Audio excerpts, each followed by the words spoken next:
Smart card বিতরণ করতে কানাডায় গেছেন প্রধান নির্বাচন commissioner AMM Nasir Uddin. Toronto পৌঁছালে তাকে স্বাগত জানান হাই কমিশনের কর্মকর্তারা।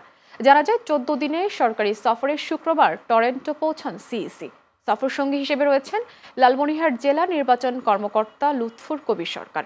নির্বাচন কমিশন জানিয়েছে, প্রবাসী বাংলাদেশিদের ভোটার নিবন্ধন কার্যক্রমের আনুষ্ঠানিক উদ্বোধন এবং জাতীয় পরিচয়পত্র বিতরণই এ সফরের মূল উদ্দেশ্য।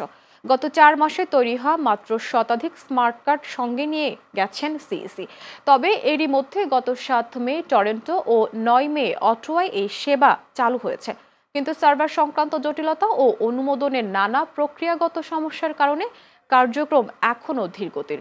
এদিকে আসন্ন ত্রয়োদশ জাতীয় সংসদ নির্বাচন ঘিরে দেশে এখন পর্যন্ত ভোটের পরিবেশ শতভাগ অনুকূলে রয়েছে বলে জানিয়েছেন নির্বাচন কমিশনার আনোয়ারুল ইসলাম সরকার। আজ দুপুরে নির্বাচন ভবনে সাংবাদিকদের এক প্রশ্নের জবাবে তিনি কথা বলেন।